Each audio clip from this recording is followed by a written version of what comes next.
Xin chào các bạn, chào mừng các bạn đã quay trở lại với kênh Vận Mệnh Trong Tay, kênh chuyên luận chỉ tay cho các bạn. Thì hôm nay mình sẽ mang đến cho các bạn một bàn tay của một bạn nữ. Thì bạn này sinh năm 1982, thì năm nay bạn ấy 40 tuổi dương và 41 tuổi âm. Thì đầu tiên xét về cái tướng bàn tay cũng như đi vào cái tính cách của bạn ấy, thì ở đây bạn này có cái ngón tay hình oval ha. Đây. Đó.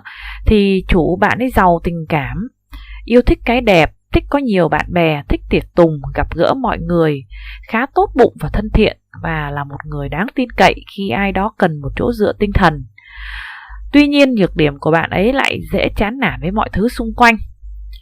Đầu các ngón tay hình bầu dục đây. Thì chủ về sức sống, lòng tiến thủ, tính độc lập và cái sự sáng tạo.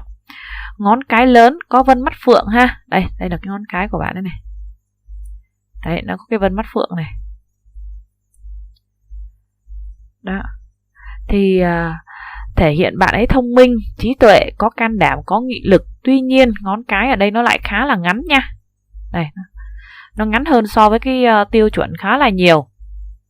Thì đôi khi bạn ấy tự khép mình, khá bi quan, tâm hồn yếu đuối, ý chí cũng yếu nữa.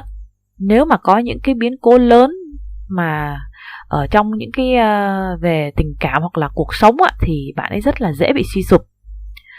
Ngón trỏ dài đủ tiêu chuẩn đây. Cũng khá là to nữa này. Đó. Thì thể hiện bạn ấy có năng lực chỉ huy, lãnh đạo. Tuy nhiên ngón trỏ thì nó hơi là nghiêng, nó nghiêng cong ở bên trong á, thì chủ cái đôi khi cái lập trường của bạn ấy nó không được vững vàng, dễ bị lung lay. Nếu mà bạn ấy quyết định việc gì mà lỡ mà có người nói ra nói vô á, thì bạn ấy sẽ rất là dễ thay đổi cái chủ ý của mình ha. Đó. Mà cái ngón trỏ này cao mà nó kết hợp với cái gò mộc tinh này nó cũng cao á, thì thể hiện là cái bản năng của bạn làm chủ của bạn ấy khá là lớn nha. Đó. Bạn ấy không muốn bị gò bó này ha. Muốn làm chủ ở trong tất cả mọi thứ, kể cả làm chủ trong cuộc đời mình, công việc hoặc là trong cuộc sống của bạn ấy nha. Đó. Ngón trỏ và ngón giữa gần như là dài ngang bằng nhau ha. Chỉ có hơi nhỉnh hơn một chút xíu thôi. Thì thể hiện đấy, bạn là người có cái quan niệm độc tôn, ẩn chứa nhiều cái dục vọng kín đáo, nhưng mà lại không bộc lộ nội tâm, nên đôi khi khiến mọi người có cảm giác khó hiểu. Ngón áp út ngắn thì thể hiện cái tầm nhìn đôi khi nó hơi hạn hẹp ha. Thiếu cái sự mà nhìn xa trông rộng ấy, kém về nghệ thuật và thẩm mỹ. Ngón út rất là ngắn này. Đó. Thì thể hiện bạn sống chan hòa, tốt bụng, nhưng mà hiếm khi tham gia các hoạt động bên ngoài tập thể, nên đối với những cái người mới quen thì họ nghĩ bạn khá là dè dặt, khó gần. Bạn đặt kỳ vọng rất cao vào những người mà bạn quan tâm, tin tưởng, nhưng khi không được đáp ứng thì bạn sẽ không giấu nổi cái sự thất vọng của mình. Bạn biết cách quan tâm, chăm sóc người khác, trung thực, nhưng đôi khi bướng bỉnh, nhiều lúc cực kỳ cứng đầu, không phân biệt đúng sai. Trong tình yêu thì nồng nàn sôi nổi, sẵn lòng làm mọi việc vì người mình thương. Ngoài ra cái ngón út mà nó quá ngắn thì dễ nóng nảy, tức giận ha. Ở đây cái gò hỏa tinh của bạn ấy cũng khá là cao này. Đó. Thì khi mà nổi nóng mà tức giận đó thì dễ nói bừa nói càng, quan hệ xã giao với bạn bè thì rất là dễ bị thua thiệt ha. Gò hỏa tinh cao đây thì là chủ và dễ nóng nảy. Gò mộc tinh cao nữa thì dễ là tự ái. Khe hở của ngón giữa và ngón trỏ đây ha, bạn ấy có những cái khe hở đây này. Đấy. Thì cái khe hở mà ở giữa ngón trỏ và ngón giữa thì thể hiện không câu nệ tiểu tiết, không muốn bị quy luật ràng buộc. Tư tưởng tự do, mạnh mẽ, không thích bị người khác can thiệp hay là phê bình. Khe hở ở giữa ngón áp út và ngón giữa cũng thể hiện là đôi khi bạn muốn làm theo ý mình mà bất chấp cái hậu quả, thiếu kế hoạch, thiếu tự tính toán, nên thường bị cho là cứng đầu ha. Đó. Cho cứng đầu cố chấp, đó là một vài cái tính cách của bạn ấy qua cái tướng bàn tay nha. Đi sâu vào các đường chỉ tay của bạn đấy đây ha. Mình chuyển qua cái hình này thì nó sẽ dễ nhìn hơn. Đây. Thì về cái sức khỏe của bạn ấy thì bạn ấy có một cái đường sinh đạo đây ha. Nó cũng là rõ nét này.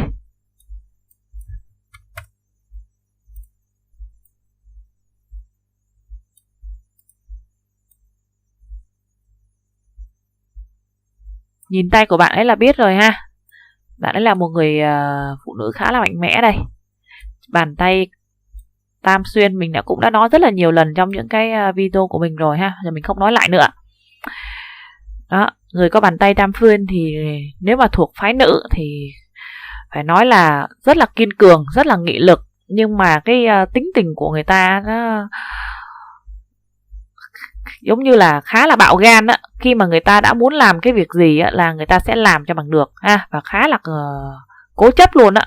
Đó, đây là cái ưu và cũng là cái nhược điểm của những cái người mà có cái bàn tay tam xuyên á. Đó. Người ta không có thích nhờ vào ai hết, người ta đã chỉ thích tự làm thôi, muốn làm là làm phải bằng được thì thôi ha. Thì ở đây bạn có cái đường sinh đạo rõ nét, bàn tay thì hồng hào thì thể hiện cái sức khỏe và thể chất ở cái giai đoạn hiện tại khá là tốt. Tuy nhiên thì bạn cần chú ý giúp mình các dấu hiệu bệnh tiềm ẩn ở trong cơ thể. Đây ha. Ví dụ như là đường sinh đạo mà kết thúc tại gò địa này, mà gò địa thì đóng khá nhiều là những cái đảo lớn đây.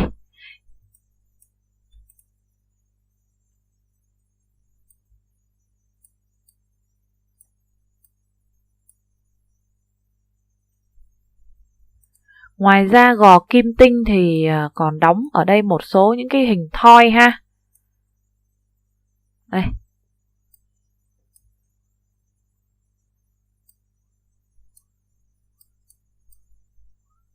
Đó.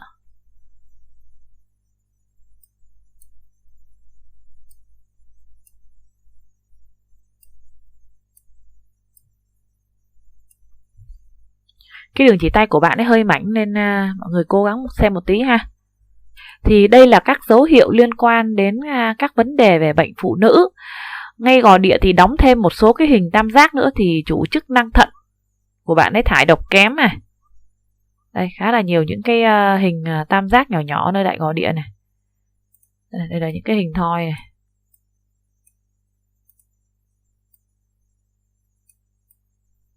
Đó.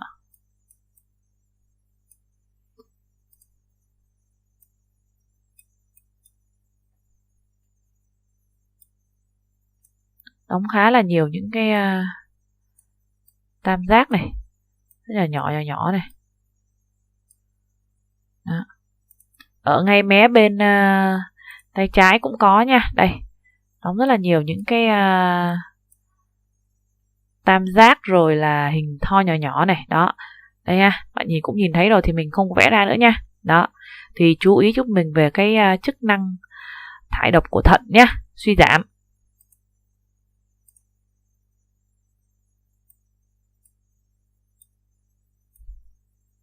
Và cũng chú ý thêm về các vấn đề xương khớp từ phần eo đầu gối trở xuống. Đường sinh đạo và đường chí đạo kết hợp thành hình chữ A. Gò hỏa tinh và gò nguyệt thì đóng hình vân quả trám. Vân đảo thì chủ có các vấn đề liên quan đến hệ hô hấp. Đây, gò hỏa tinh này. Đó. Đóng các vân hình thoi ha. Ở đây cũng có này. Đó. Còn mé ở bên tay trái này. Đây. Thì gò nguyệt này, đóng các cũng đóng các vân hình thoi này. Đấy.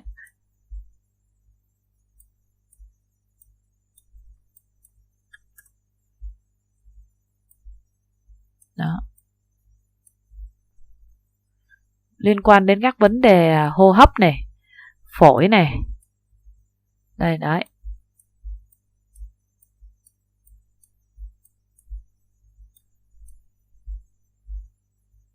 Có các hình tam giác nối nhau nhỏ nhỏ ở trên đường sinh đạo ở cả hai tay là dấu hiệu của vấn đề về đường ruột nữa nha. Đây này. Bạn ấy có những cái hình tam giác nhỏ nhỏ nối nhau này. Đó, đây là vấn đề của bệnh đường ruột mãn tính nha. Nó không có nặng nhưng mà lâu lâu nó phát ra thì nó sẽ khiến cho cơ thể mình khó chịu. Tay trái còn đóng cái hình bình hành ngay đây nữa này, thì chủ có vấn đề về dạ dày nữa nhé. Đó. Đây.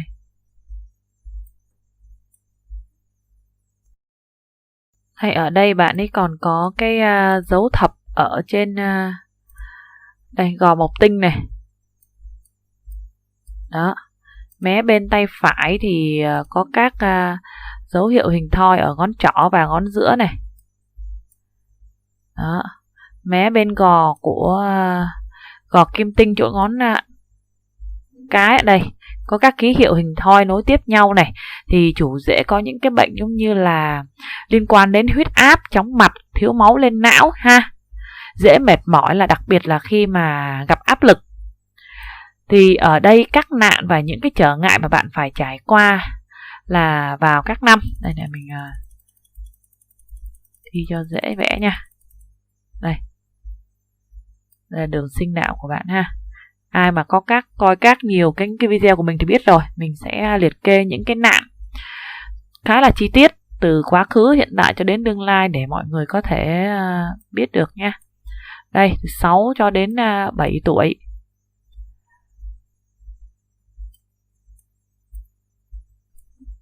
8 đến 9, 10, 17, 19, 20 có luôn này. Đó. 21, 23, 25 luôn. 26, 28. Đây ha. Giai đoạn này bạn ấy gặp khá là nhiều cái nạn. 29, 32, 33. Nạn 32 nặng này. 33, 35, 37, 39, 40, 45,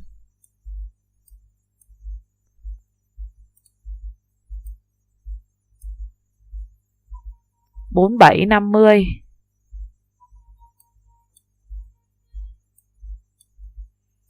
Nó chưa có bắn ra ngoài, thẳng ngoài nha, nhưng mà nó khá là đậm thì mình cũng ghi vào đây luôn nha. Đó. Những cái nạn nào mà nó bắn thẳng ra ngoài đây nè mà mình đọc nãy giờ á, thì đó là nạn nặng nha. Còn những cái nạn nào mà nó vẫn nằm ở trong cái khung này thì nó vẫn là cái nạn nhưng mà nó không có đáng kể nha. Đó. Nhưng mà mình thấy nó hơi đậm thì mình sẽ vết rõ ra để cho bạn dễ là nhớ những cái năm đấy để bạn cố gắng cẩn thận nhé. 50, 55. Đây, 55 là cũng nặng này. Tại vì nó rất là đậm. Những cái nạn mà nó càng đậm nên là nó càng nặng nha. 58, 59.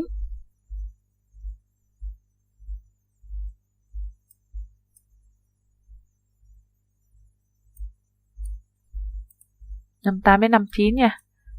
Đó. Thì ở đây bạn cố gắng chú ý các nạn nặng là sẽ vào các năm 17, 19, 24, 25, 29, 31, 32, 40, 45, 50 và 55. Thì để ý giúp mình các tai nạn bất ngờ này liên quan đến tai nạn xe cộ hoặc là té cao, dễ bị các vật nhọn làm chảy máu. Nhưng mà rất may mắn ở đây thì bạn cũng có cái đường vân âm đức này ha. Và đường vân âm đức này sẽ theo bạn từ những cái năm mà còn nhỏ mà cho đến 45 tuổi. Sau 45 tuổi thì bản thân mình phải vượt qua các nạn, nên bạn hãy năng hương khói, kêu cầu gia tiên để cái đường vân âm đức này tiếp tục dài ra, độ thêm cho cái bản mệnh về cái hậu vận của mình. Ở đây bạn cũng xuất hiện cái đường phóng túng. Ai coi nhiều cái video của mình thì biết rồi. Đường phóng túng nè. Đó, đường phóng túng xuất hiện thì dễ có tai nạn bất ngờ hoặc đam mê một điều gì đó quá độ làm ảnh hưởng đến sức khỏe, hoặc gặp phải cái trạng thái tinh thần mà nó quá áp lực, nhiều khi mà bản thân mình muốn buông xuôi tất cả ha. Sinh hoạt nó không điều độ làm ảnh hưởng đến sức khỏe. Ở đây gò kim tinh nó cũng rất là đầy này, nhưng mà nó cũng không có được bằng phẳng, ý là mình thấy nó không có được trôi chảy á. Nó vẫn còn có những cái đường đậm này, nó không có được thuận buồm xuôi gió á. Đó. Thì nó cũng thể hiện là ở trong cái gia đạo của mình á, đôi khi nó không được có êm ấm, làm cho bản thân mình hay lo lắng buồn phiền. Các giai đoạn như là 29, 30, 39, 41, 49, 51, 54, 56 thì dễ là xảy ra những cái chuyện buồn ở trong gia đạo. Ở đây bạn có cái ngón trỏ ha. Đây để mình nhìn cái tướng tay để nói về một phần cái gia đạo của bạn ấy. Thì ngón trỏ kề vào ngón giữa này. Đấy, đây. Màu khác cho dễ nhìn nha. Đây. Thì thể hiện bạn nhận được khá là nhiều cái sự yêu thương và qua tâm từ bên gia đình ruột thịt, bố mẹ ruột đấy, của bên gia đình ruột thịt. Đó, nhưng mà tuy nhiên ở cái cuối cùng đây này nó vẫn có cái khe hở này. Thì nó sẽ có nói hai điều. Một là khả năng sau này về hậu vận ấy, bạn sẽ không ở gần bên cạnh họ, hoặc có cái khoảng cách về địa lý ấy. Cái thứ hai là sẽ nói lên cái vấn đề là đôi khi bạn sẽ có những cái bất đồng quan điểm đối với cái người thân của mình nha. Ngón áp út mà nghiêng hẳn về ngón giữa này, thầy cũng thể hiện là bạn và cái người bạn đời của bạn ấy khá là quan tâm và yêu thương lẫn nhau. Ở đây là cái người bạn đời là dành cái sự yêu thương quan tâm cho bạn nhiều hơn là bạn ha. Tại vì cái ngón giữa này của bạn này nó khá là thẳng. Đây, thì thể hiện là đôi lúc bạn cũng khá là vô tâm đó. Mà cái ngón áp út này nó kề nghiêng hẳn vào cái ngón giữa này thì cái người bạn đời của bạn khá là quan tâm và yêu thương đến bạn. Ở giữa đây nó cũng có cái khe hở thì cũng có thể hiện là đôi lúc là hai bạn cũng sẽ có những cái sự khắc khẩu, hoặc là có những cái khoảng cách về địa lý nha. Và tay này ở đây thì do cái đốt này nó quá nhỏ nên cái số của mình nó cũng không có được nhờ chồng mấy nha.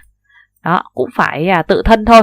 Mà người có bàn tay chữ xuyên này thường lúc nào người ta cũng vậy hết, cũng phải tự thân làm mọi việc hết. Ít khi mà có được cái sự giúp đỡ của người khác, và thậm chí người ta cũng không cần nhờ nữa.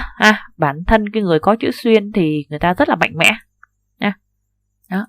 Ngón út mà nó kề vào cái ngón áp út này thì chủ là tâm của con cái, là hướng về bố mẹ, tình cảm con cái đối với mẹ khăng khít ha. Đốt ở dưới này to này thì nó cũng thể hiện là về cái hậu vận á, con cái của mình nó cũng sẽ là khá nha.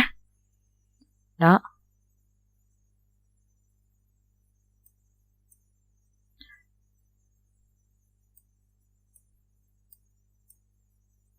Ở đây thì chú ý thêm giúp mình, thì bạn sẽ dễ gặp những cái nạm mà nó liên quan đến vấn đề về sông nước ha. Tại có cái dấu thập ở ngay cái gò thái âm này. Đó, hạn chế mình làm những cái việc gì mà nó liên quan đến sông nước ao hồ thôi nha. Về cái sự nghiệp và cũng như cái tài lộc. Đây để mình xóa hết, mình vẽ cái phần sự nghiệp của bạn ấy nha. Thì ở đây bạn có cái đường chí đạo xuất phát không trùng với cái đường sinh đạo ha. Lúc nãy mình có vẽ rồi, ba đường này nó không trùng với nhau, đường chỉ tay tam xuyên. Kết thúc tại gò hỏa tinh này. Đấy, đây là gò hỏa tinh này. Thì thể hiện bạn khá là độc lập, tự chủ, mạnh mẽ, thuộc dạng nữ cường, tính tình thì ngay thẳng nên dễ là khiến là mất lòng. Như mình nói lúc nãy, khi mà bạn đã muốn làm việc gì thì bạn phải làm cho bằng được và không muốn phụ thuộc hay vào ai. Thì đây là ưu điểm cũng là cái nhược điểm của bạn, bởi vì phụ nữ đôi khi mạnh mẽ quá thì cũng sẽ là cái sự trắc trở khổ tâm cho bản thân mình. Và ở đây đối với những người có cái đường chỉ tay này thì sẽ thích hợp với các công việc không bị gò bó, thích tự do hoạt động bên ngoài nha. Ở đây ở trên đường tâm đạo này, đây bạn có những cái dấu chấm này, nó khá là nặng. Đó, đây này. Từ khá sớm lận nha. Thì nó cũng thể hiện những cái áp lực, stress và đau đầu ở trong công việc cũng như trong cái cuộc sống, đặc biệt là từ cái giai đoạn 34 cho đến 40 tuổi nha. Đây này, cái giai đoạn mà chấm liên tục đây này. Đó. Ở đây bạn có hai đường vận mệnh đều xuất phát từ gò nguyệt đi lên. Đây. Vẽ thì mình xóa đi.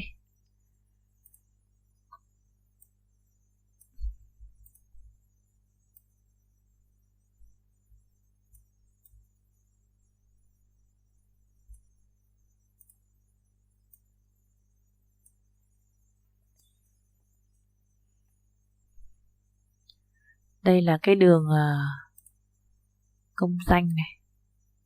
Đường công danh hay còn gọi là đường tiền luôn nhé.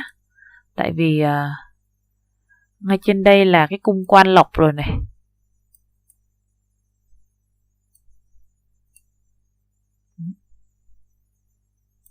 Đây là cái đường may mắn này, cũng là cái đường tiền của bạn ấy này.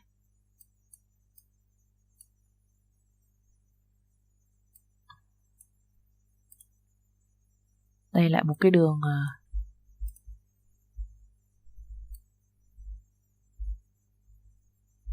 đó. Những cái đường màu xanh là những cái đường công việc nhá. Còn những cái đường màu đỏ này là những cái đường công danh này.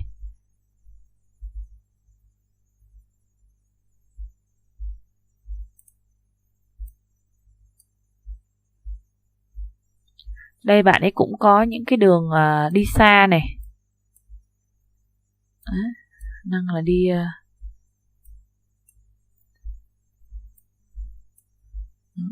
đi xa thì ra ngoài làm việc thì sẽ có quý nhân giúp đỡ nha. Đó.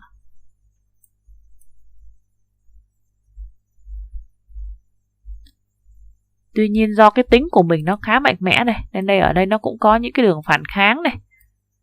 Do cái tính của mình á.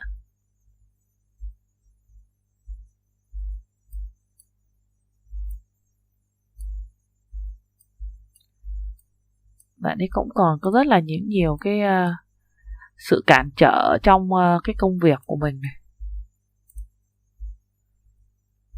Đây để mình vẽ cái tài sản của bạn ấy luôn nhé.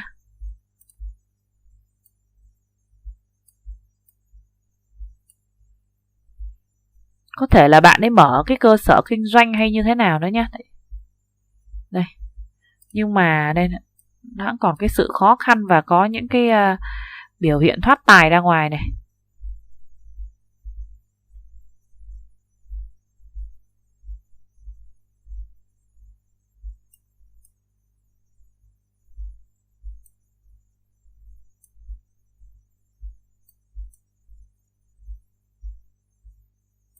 Mình sẽ vẽ cho xong hết một lần rồi mình nói luôn. Đó. Thì bạn có hai cái đường vận mệnh đều xuất phát từ gò nguyệt, thì bạn ra ngoài lập nghiệp thì sẽ có quý nhân giúp đỡ ha. Đây là hai cái đường màu xanh này đều xuất phát từ gò nguyệt này. Ra ngoài đi xa thì sẽ có những cái quý nhân giúp đỡ này. Đó. Và bạn bắt đầu cái công việc từ khá sớm và làm cùng lúc hai công việc song song với nhau. Công việc chính thì bạn sẽ làm đến tầm khoảng chừng 37-38, sau đó sẽ có cái sự thay đổi từ khoảng 37-38 đến 41-42 và sẽ có tiếp tục có sự thay đổi và làm đến ngoài 50. Thì mình xin nói luôn lại là một lần nữa là những cái thay đổi ở đây là những cái đường màu đen này này. Đó, nếu như mà ngay cái màu đen này mà cắt thì sẽ có những cái sự khó khăn hoặc là có những cái sự trở ngại, thất bại. Còn có những cái sự mà giống như đang đi xong nó ngừng mà nó thay đổi qua một đường khác là sẽ có cái sự thay đổi về công việc, giống như là về vị trí địa lý hoặc là sang một cái công việc khác nha. Còn những cái vết ngang này mà nó cắt càng sâu càng đậm thì nó cũng thể hiện rằng đôi lúc chúng ta sẽ có những cái sự thất bại hoặc là những cái gọi là phá sản đấy nha. Thì công việc phụ cũng bắt đầu từ khá là sớm và làm song song với công việc chính. Đến 33-34 thì sẽ ngừng. Ngoài ra sau cái độ tuổi 34 thì chị cũng có thêm những cái nguồn thu nhập phụ khác đi vào.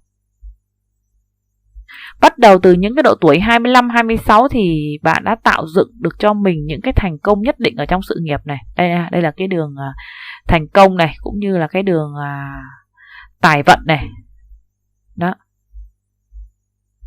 Gò mộc tinh cao có vân hình ô vuông đây nữa ha. Đó, như mình có nói lúc nãy rồi đó. Đây. Gò mộc tinh khá là cao này, có cái vân hình ô vuông á. Đó. Các đường vân sọc thì cũng thể hiện là có cái địa vị nhá. Đó, có cái địa vị, có cái tiếng nói ở trong công việc. Tuy nhiên do cái tính của mình khá thẳng á, nên đâm ra cũng khá là nhiều những cái tiểu nhân người này. Đấy. Người ta theo, người ta phá hoại trong công việc nha. Đó. Vào khoảng cái độ tuổi mà 33, 34 ở đây này, do cái đường công danh này nó bị ngắt quãng thì nó cũng thể hiện rằng cái địa vị ở trong cái giai đoạn này dễ bị lung lay. Đó, cũng do là có cái sự thay đổi trong công việc thì tầm 39, 40 đây, về sau này thì địa vị mới bắt đầu được củng cố lại. Tầm 47, 48 thì sẽ có những cái sự cản trở. Sau 54, 55 thì kết thúc đường công danh ha. Đấy này, 54, 55 kết thúc đường công danh này. Đó. Thì dựa vào cái sự nỗ lực của bản thân nên ngoài cái địa vị thì chị cũng có những cái nguồn tài lộc khá là thuận đi vào. Nhưng cũng đến tầm 33, 34 thì do bản thân mình đây này có cái sự thay đổi ở trong công việc nên nguồn tài lộc nó cũng sẽ giảm theo đáng kể. Nhưng cũng vẫn rất khá là thuận. Sau cái độ 39, 40 thì nó sẽ tốt hẳn lại. Và vào các năm 20, 22, 24, 26, 29, 30, 31, 32, 33, 34, 36, 39, 40 và 41 thì sẽ có những cái sự trở ngại hoặc là những cái thay đổi cũng như những cái khó khăn ở cả công việc chính và phụ. Trong các năm 19, 24, 33, 44 và 48, 45 thì bạn sẽ thu được những cái thành công và những cái khoản tiền tài cho bản thân mình nhé. Đó, đây này.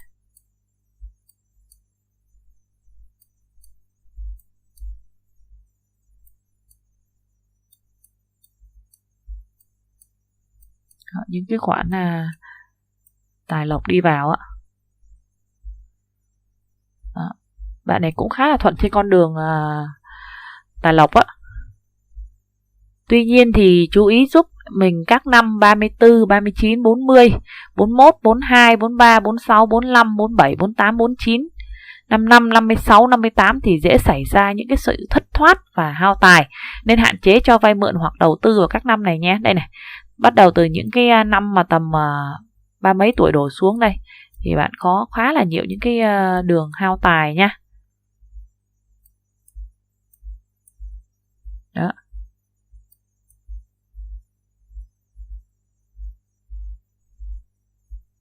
Chú ý tránh hùn hạp làm ăn hoặc là cho vay mượn nhé.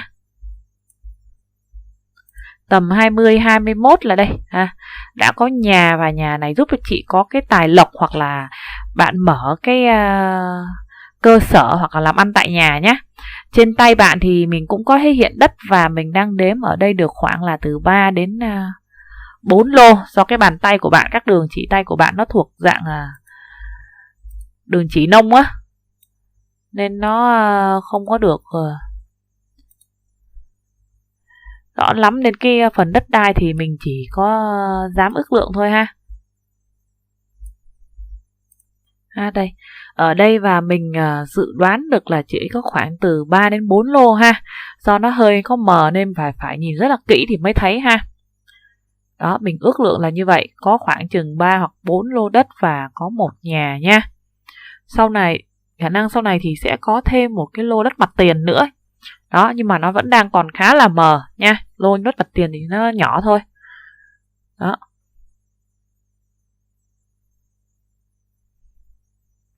Đó.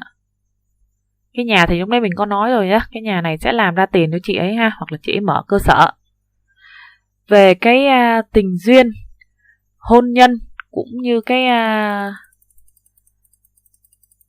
vấn đề tâm tư tình cảm của chị ấy thì chị có một đường tâm đạo. Thì ngay từ giai đoạn đầu này nó đã là những cái nhánh rồi đây. Đây, đấy. Nó quấn lấy nhau như hình dây xích thì thể hiện bạn bắt đầu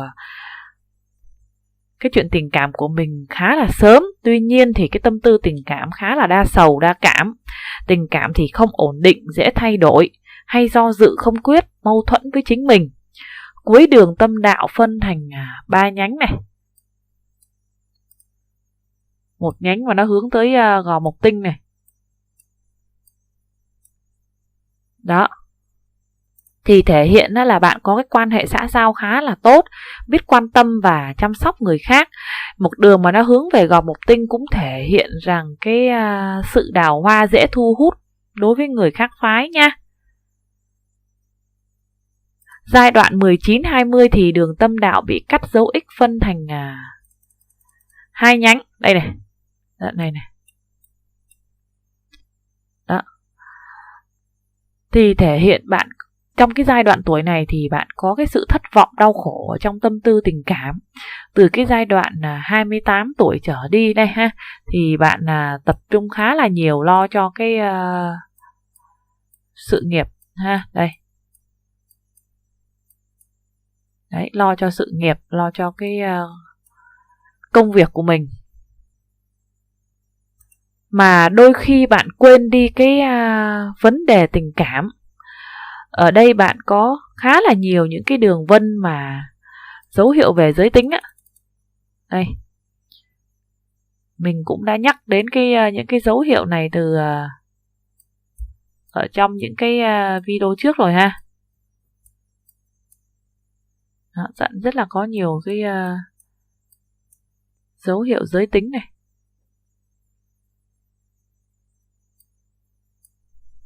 Người có dấu hiệu giới tính nhiều thì người ta cũng thể hiện là người ta có cái số đào hoa ha. Và cũng có rất là nhiều những cái dấu hiệu giống như là giới tính người ta chủ động tấn công bạn á. Đó. Đây.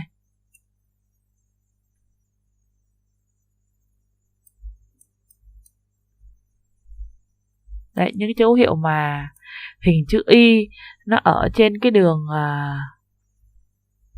sinh đạo hoặc là cái đường tâm đạo này này, đôi khi nó cũng sẽ nằm ở cả những cái đường mà định mệnh nữa nha. Đó.